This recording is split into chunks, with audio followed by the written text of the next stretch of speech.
Morning. Morning. Oh, this is not standing up. Morning, everybody.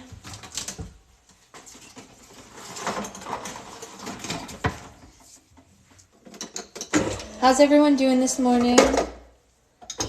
I hope that you all woke up to better comments than what I woke up to. Put me in a real good mood. I absolutely adore when people call me uneducated. It's my favorite thing in the whole world. Hey. Oh, God. What a gem. What a gem. Yes, call people you don't know uneducated and tell them that they shouldn't watch things. You know, it'll probably just make everything better.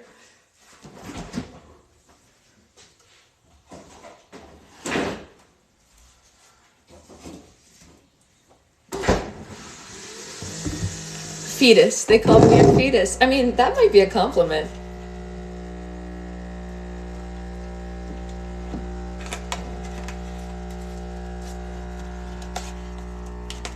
Absolutely ridiculous. I held it together well in the first video, but in the second video, I lost it a little.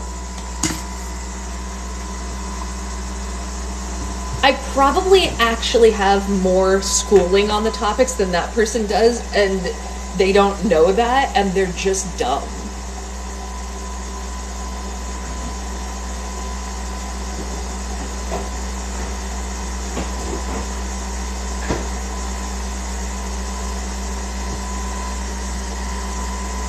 I mean, absolutely just ridiculous.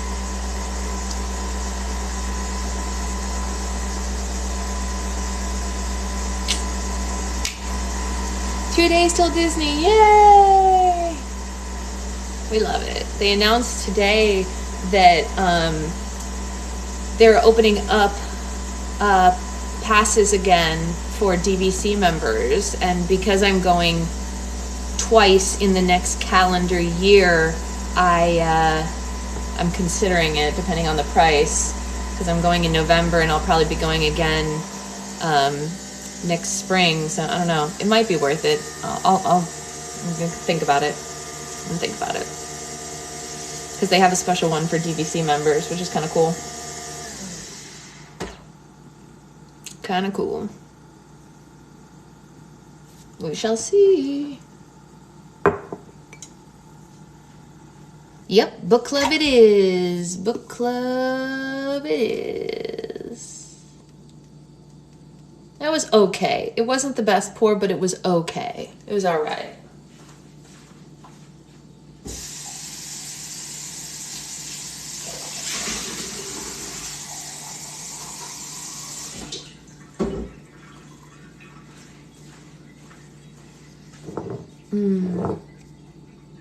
What's everyone drinking this morning? Anything good? Anyone have anything good on them? It's true. Better than overfill. How do you potentially tape? You know, I would say just that. Becca. Drinking water is a good choice. Yes. I should do more of that. A whole lot more of that. In my fit of rage, I forgot to turn on my blanket.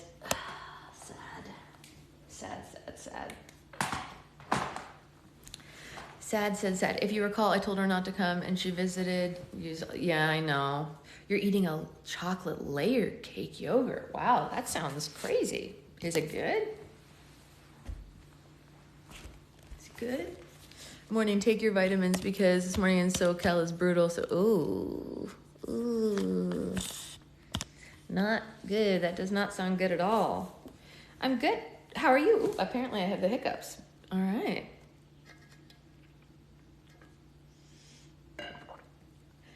Work is stressful today. Thank God my anxiety meds are on board. Uh-oh. What's going on, Addie? What's going on? Everyone's dealing with it today, huh? It's actually terrible. Oh my goodness. Okay, wait, that was legitimately funny. I now have 5 fish, 2 dogs, 2 guinea pigs. Cole lives in a zoo. More fish Friday. Oh my goodness. Good luck to Cole.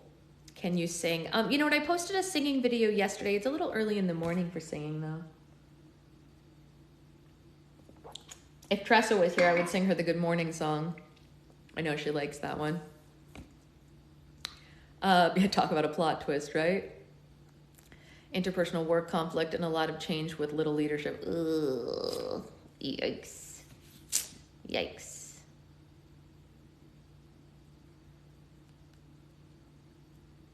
My ADHD is currently out and ready to go today. Focusing is not an option. I hear that. I hear that. I mean, she can sing. Most people can sing.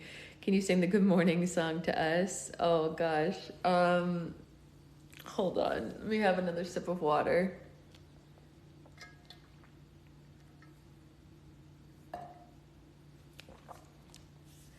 Oh, you have to go. Okay, well, then I won't sing it. Okay, bye. Bye. Ah. God almighty.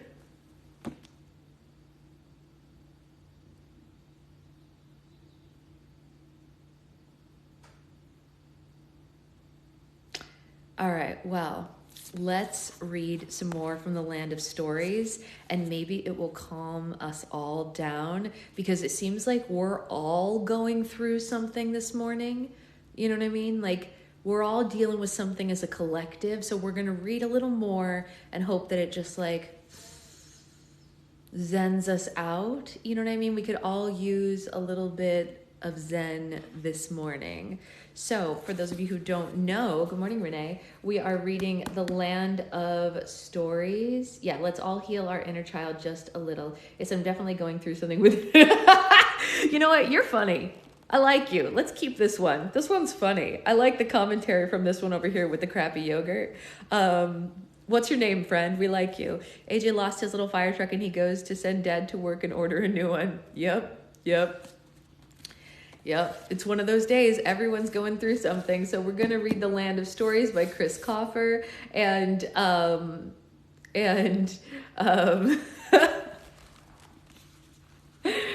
it's going to be great. Your name is Bianca. All right. Well, we like Bianca. Bianca's funny. She's got good sense of humor, and I appreciate that about you, Bianca. I love someone with a good sense of humor and crappy yogurt all at the same time. I'm into it.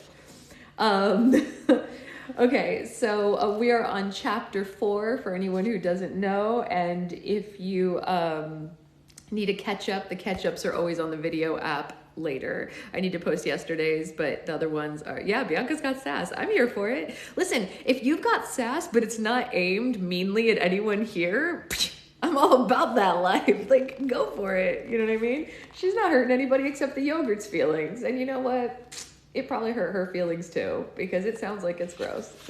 Okay. The Land of Stories, chapter 4. Oh, so this is the titular chapter, which usually is kind of 50% good humor, 49%, 1% upset stomach. Okay, you gotta stop making me laugh now, because then we're gonna read while you're making me laugh. You fit right in with us, that's right. Okay, so this is the titular chapter, which means that something really big is gonna happen, obviously, because it's got the same name as, you know, the whole series. So it's kind of a big deal, you guys. We gotta pay attention. Just focus on this book. It's time to read. Okay. The Land of Stories. Alex had been acting strange all week. Connor had noticed right away, because she wasn't as talkative and upbeat as she usually was. Instead, she was very quiet, and she looked like she was in a deep state of confusion. When they ate breakfast, she barely acknowledged it when her brother said good morning. During school, she stopped raising her hand as much. After school, she barely said a word to Connor while they walked home. And as soon as they got home, Alex would run upstairs and lock herself in her bedroom for the rest of her day. "Are you feeling okay?" Connor eventually asked her. "You seem different."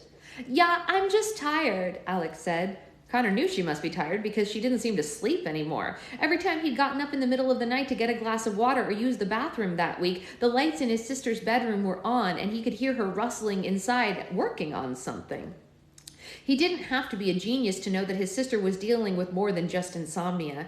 He had seen enough health videos to know that girls his sister's age were expected to start going through mood swings and changes. But Alex had become another person entirely. Something very serious was bothering her, and she was keeping it to herself. "Can I borrow some of your pencils?" a wide-eyed and wide-awake Alex asked him one late night. It was like a peacock asking to borrow some feathers. He wasn't certain how to handle the request. Surely she wasn't still doing homework at this hour. "Don't you have, like, hundreds?" Connor asked her. "Yes, but I've lost them all," she said. He shared a few with her that he had. Alex took them quickly and disappeared into her room again. She didn't seem to have the mind that they were chewed on or missing erasers. The next night, Connor kept waking up to a particular humming sound coming from Alex's room. It was quiet and had a strong vibration that he could feel as much as he could hear. "Alex," Connor said, knocking on his sister's door, "what is that sound? I'm trying to sleep and it's driving me crazy." "It's just a bee. I shoot him out the window," a frantic Alex replied from behind the door. "A bee?" a puzzled Connor asked. "Yes, a very big bee. It's mating season, you know, so they're quite aggressive this time of year," Alex called out. All right," Connor said and went to bed. But these happenings were nothing compared to the events during the next day at school. "Can anyone tell me the name of the rivers that ran through ancient Mesopotamia?" Mrs. Peters asked the class during a history lesson. As usual, she had no volunteers. "Anyone?" Mrs. Peters asked. Everyone was looking at Alex and expecting her hand to shoot into the air any second, but Alex was just staring at the floor. She wasn't paying attention to anything. "The Tigris and the Euphrates," Mrs. Peters informed the class. "Can anyone tell me what the area between these two rivers is believed to be?" She asked the question in Alex's direction, but it was no use. Alex was lost in her own thoughts. "Miss Bailey, perhaps you know the answer?" Mrs. Peters pleaded. "To what?" Alex asked, snapping out of her trance. "To the question," Mrs. Peters said. "Oh," Alex said. "No, I don't." She rested her head on her hand and continued staring at the floor. Mrs. Peters and the rest of the class didn't understand what was happening. Alex always knew the answers. How was class going to function without her? "The cradle of civilization," Mrs. Peters told the class, answering the question.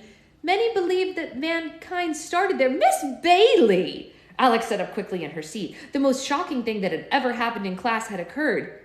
Alex Bailey had dozed off in the middle of class. I'm so sorry, Mrs. Peters," Alex pleaded. "I didn't know what came over me. I haven't been sleeping well lately." Mrs. Peters was staring at her as if she had just witnessed some gruesome rural animal giving birth. "That's all right," the teacher said. "Do you need to see the nurse?"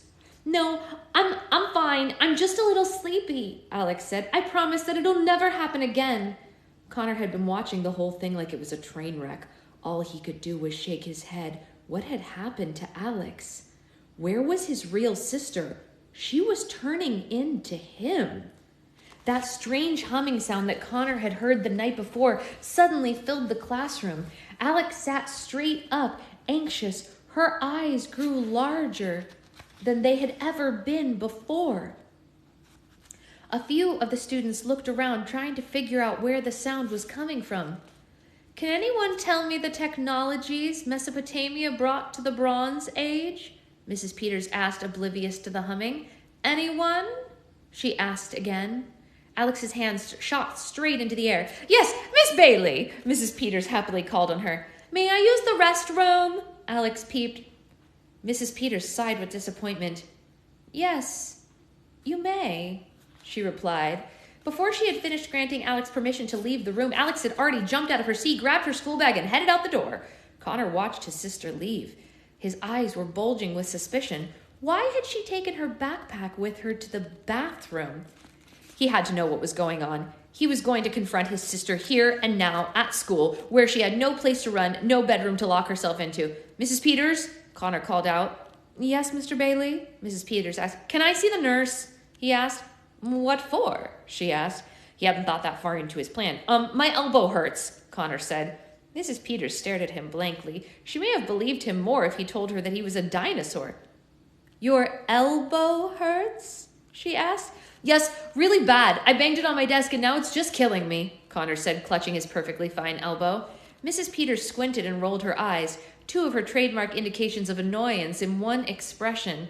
"Fine," the teacher said, "but I'm going to have to write you a pass." Connor was out the door before she could finish her sentence. Meanwhile, Alex burst into the girls' restroom. She quickly looked underneath the stalls to make sure that she was alone. She zipped open her school bag, pulled out the Land of Stories, and set it on top of a sink. It was glowing and humming more than ever.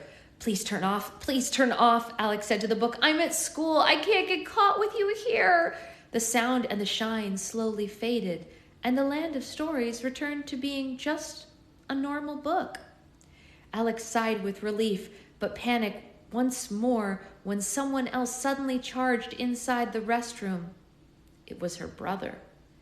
Bees don't have mating season, Alex, Connor said with a tightened brow and his hands on his hips. I looked it up. They just come from colonies like ants, and even the big ones don't have schedules.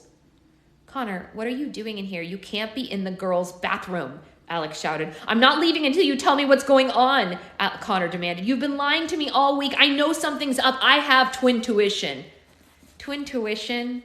Alex asked sarcastically. I made it up, Connor said. It means, basically, I know when something's bothering you, even if you tell me nothing is. At first, I thought you were just having girl issues. Oh, Connor, please, Alex interjected. Then after all the strange buzzing noises late at night, I figured Mom must have gotten you a cell phone and didn't want me to know about it. But then I remembered you have no friends. Who would be calling and texting you?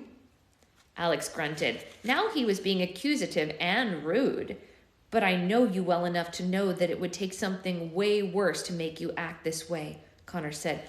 You're quiet. You don't know any of Mrs. Peters' answers, and you're falling asleep in class. You're acting like me. So just tell me, what's your problem? Alex didn't say a word. She just stared at her feet. She was so ashamed at how she had been acting, but she knew no one would believe her if she told them why she'd been that way, except maybe her brother. Connor looked around the girls' bathroom. Gosh, it's so nice in here. The boys' bathroom looks like a bathroom of hazardous waste barrel. Why do you have Grandma's book with you?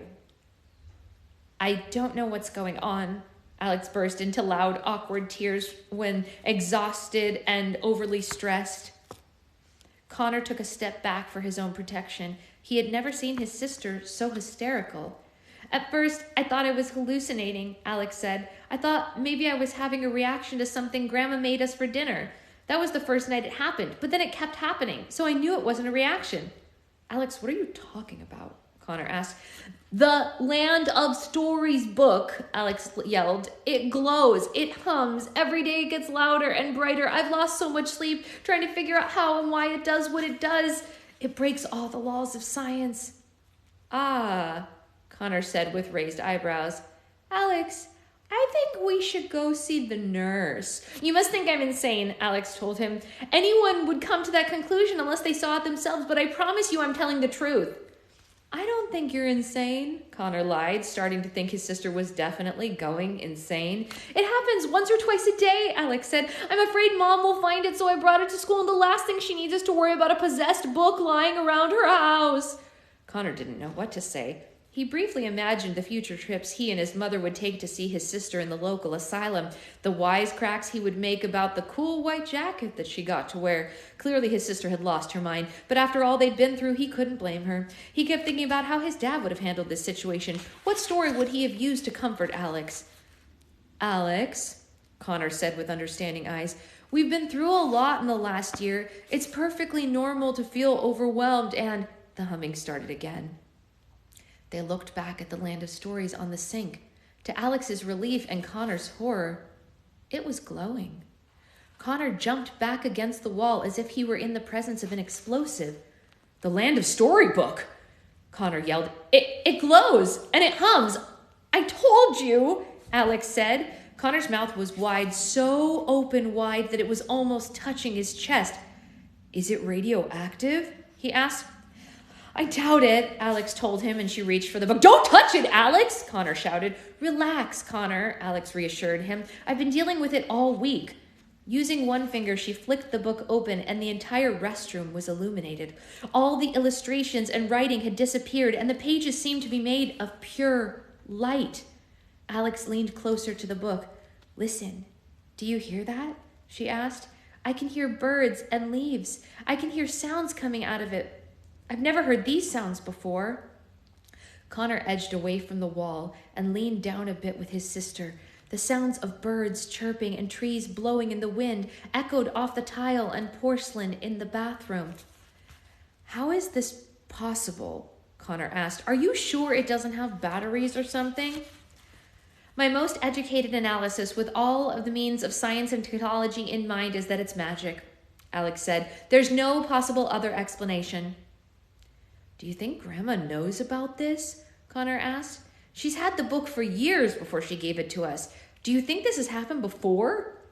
"I don't think Grandma would have given it to us if she knew what it was capable of," Alex said. "You're right," Connor said. "She still cuts up my meat when she comes for dinner because she doesn't trust me with knives." "There's more," Alex said. She reached into her school bag and pulled out a pencil. Carefully, she placed the pencil on the open book. It quickly sank into the glowing page and disappeared. "Where did it go?" Connor sputtered in utter astonishment. "I don't know," Alex said. "I've been dropping things into it all week. Pencils, books, dirty socks, anything else I could find. I knew I wouldn't miss. I think it may be some kind of portal." "A portal to what?" Connor asked. Alex didn't have an answer. Of course, there was one location that she hoped it might lead to. The twins leaned down closer to the book, their noses almost touching it. They had to squint because it was so bright. Suddenly, a bright red bird flew out of the book. The twins screamed and ran around the room in panic. They bumped into each other, into walls, and into the sink as the bird zoomed above them. It was just as panicked as they were. Finally, Connor opened the bathroom door and the bird flew out of the room and into the world.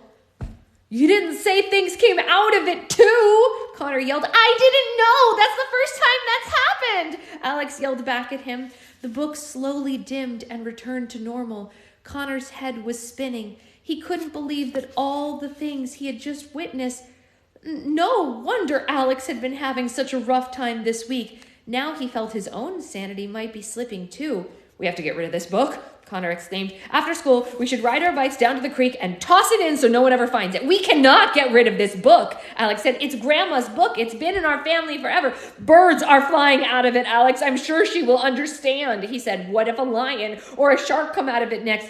I know it drives you crazy when you don't know stuff, but this is one matter you need to let go. It could be more dangerous than we think. Who knows what could happen?" She knew her brother was right, but there was something about the whole situation that intrigued her past the point of return. "I think you're overreacting," Alex said. "I don't want to get rid of it until I know more about it." She closed the book, put it back in her school bag, and walked out of the restroom. "Alex, don't walk away, Alex!" Connor called out after her. The twins returned to class. All the students were silently reading their history books. "Alex, we need to talk," Connor whispered. "Mr. and Mrs. Bailey, please have a seat and read the chapter on Mesopotamia," Mrs. Peters ordered from her desk. "Yes, Mrs. Peters," Alex said, and then she turned back to her brother and whispered, "We'll talk about it later, Connor." Connor let out a sound similar to something a bear would make. "Mr. Bailey, how was the nurse?" Mrs. Peters asked. "There was no need. My elbow started feeling much better before I got there," Connor said, holding out the other elbow than the one he had previously claimed was hurting. Mrs. Peters raised her eyebrow so high it was almost above her. The twins sat at their desks. They opened their history books, but neither of them could actually read. Their thoughts were so loud it was impossible to focus on anything. Connor kept looking up at his sister, hoping she'd turn around so that he could make some sort of gesture to make her understand how serious the situation was. Alex could feel her brother's eyes on the back of her head, so she remained facing forward, set on ignoring him. And then, the worst possible thing that ever could have happened. The land of stories began humming in the quiet classroom from inside of Alex's bag. She looked at her brother, finally making eye contact. What were they going to do? Mrs. Peters had been so caught up in her lesson plan that she hadn't heard it earlier. Was it possible for her to miss it again? "What's that noise?" Mrs. Peters demanded. All of the students were looking around the room, wondering the same thing. Alex and Connor were terrified. They felt like their stomachs had fallen out of their bodies. Mrs. Peters got up from her desk and started searching around the room like a coyote sniffing for its prey. She walked up and down the aisles of desks, getting closer and closer to Alex. "If anyone knows what it is, they better tell me before I find it," the teacher warned. Alex could feel her heartbeat in her throat. There was no telling what would happen if her teacher found the book. She could only imagine what a fuss the school would make if they discovered. Perhaps they'd call the local news stations. Perhaps government officials would take the book away for experimental testing. Perhaps her family would be taken away because it had been in such close contact with it. Mrs. Peters arrived at Alex's desk. "Miss Bailey, is there something in your bag?" she asked her. All the color in Alex's face drained away. She needed a miracle. Suddenly, a large history book flew from the back of the classroom and hit Mrs. Peters on the head, leaving a large dent in her curly hair. The entire class turned to the back of the classroom and saw Connor's extended hand. He had just thrown a book at their teacher. Mrs. Peters' face turned bright red. A charging bull would have seemed less harmful compared to the way she was looking at Connor. "Mr. Bailey, what on earth has gotten into you?" she screamed. The whole school must have heard her. For a brief moment, Connor saw his entire life flash before his eyes. He honestly thought he was about to die. His face was so white he was almost transparent. "I'm sorry, Mrs. Peters," Connor whimpered. "There was a bee. I didn't mean to hit you." He lied. Steam was practically coming out of the teacher's ears and nostrils. "Detention, Mr. Bailey, for the rest of the week, next week, and the week after that," Mrs. Peters said. She returned to her desk and immediately began filling out every detention slip she had in her possession. Thankfully, the room had become so tense that everyone had forgotten about the humming sound. And even more thankfully, they hadn't noticed it slowly fading away. Connor's mission was accomplished. He knew he'd done the right thing, not as a student, but as a brother. Soon the bell rang and all the students left their desks and filed out of the classroom, except for Connor, who remained seated. Alex walked up to him. "Thank you for that," she said. "You owe me one," Connor told her. She nodded and then left the classroom to walk home alone. Connor remained seated until Mrs. Peters finished filling out the detention slips. "Come here, Mr. Bailey," she said. Connor approached the desk as if it were on fire. "Throwing things in my classroom will never be tolerated. Do you understand me, Mr. Bailey?" she said, heavily pronouncing each syllable of each word. "One more incident like that, and I will have you expelled." He gulped and nodded. She handed him a large stack of detention slips. "Your mother will need to sign all of these," Mrs. Peters told him. He nodded again. "I'm really sorry," Connor said. "I hope I didn't hurt you." He was so genuine that even Mrs. Peters could sense his regret. She knew that deep down, Connor had always been a good kid, a horrible student, but a good kid nonetheless. "It's all right, Mr. Bailey," she said. "I believe I may have underestimated the effect your family's situation has had on you and your sister. I'm going to contact your mother with a list of different after-school programs I think you and your sister should take part in, as well as a list of self-help books that may be beneficial." Connor nodded in agreement. "I think if you had some place to escape once in a while, it would help you deal with whatever you're going through," she said. Connor continued nodding. If there was ever a time in his life when he needed an escape from reality, it was now, and he was sure his sister would agree. And then, like lightning, the thought hit him. "Oh my God, Alex," Connor thought. "She's going to travel into the book herself. That's why she's been holding on to it. That's why she's refusing to get rid of it." Connor dropped all the detention slips and bolted out the door. "I'm sorry, Mrs. Peters, I can't go to detention today. Something has come up." "Mr. Bailey, get back here right now!" she yelled after him, but it was too late. He was already gone. Connor was running fast as he could down the street. Alex had gotten so much of a head start. Would he make it home in time to stop her? What if she was already gone by the time he got there? What if he never saw her again? His feet began to ache. The horrible pain grew in his side, and his heart felt like it was beating out of his chest. He continued running, just praying he wasn't too late. He hadn't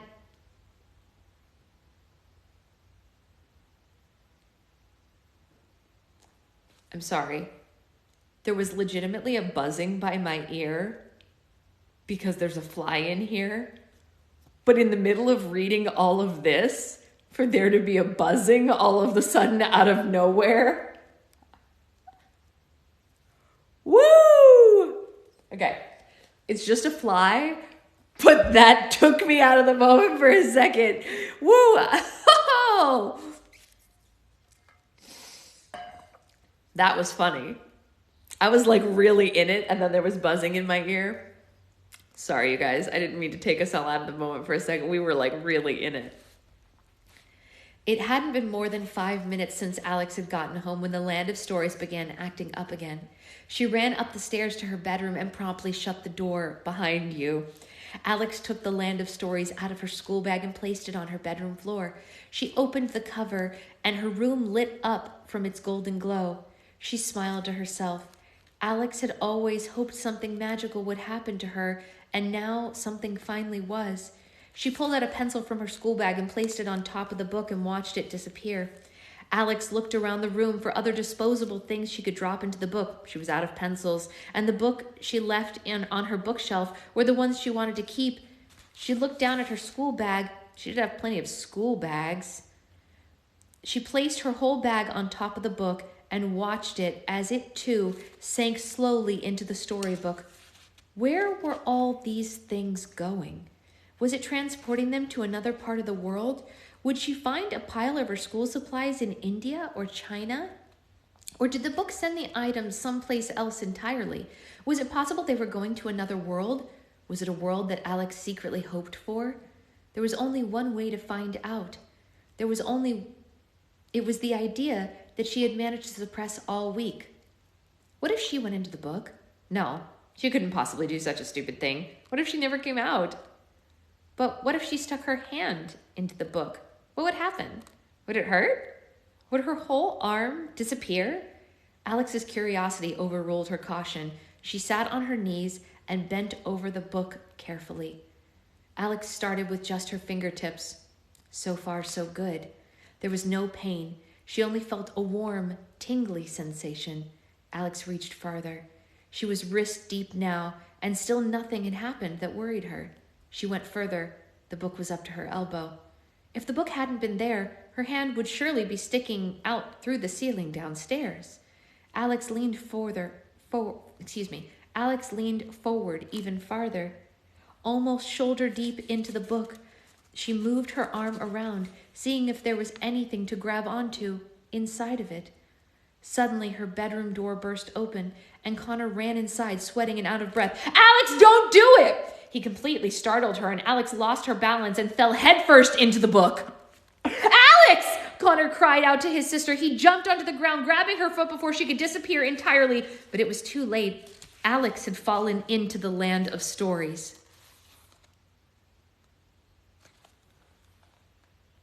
I did not see that coming. I did not think that's how that was going to go down.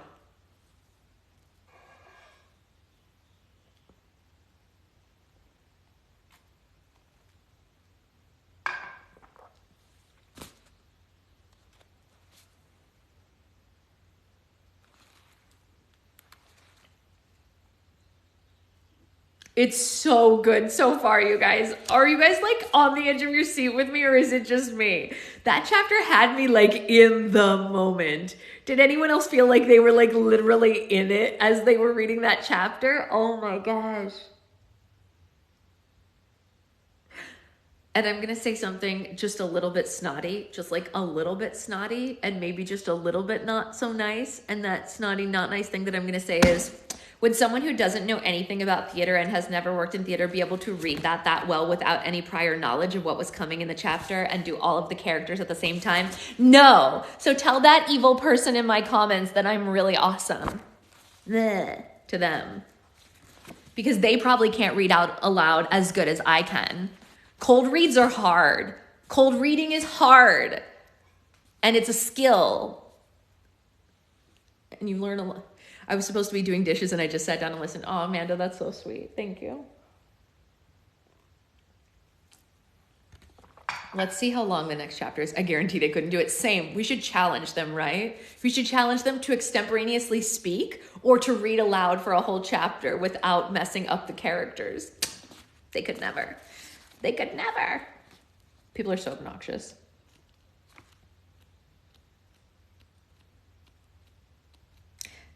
Yeah, these chapters are long.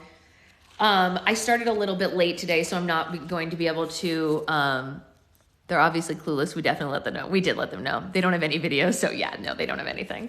I wanted to read 2 chapters, but the anger made me start late, so I'll read 2, maybe 3 tomorrow. But I did start late, and Catherine and Zoe are gonna come over. I was listening in the shower. Stranger.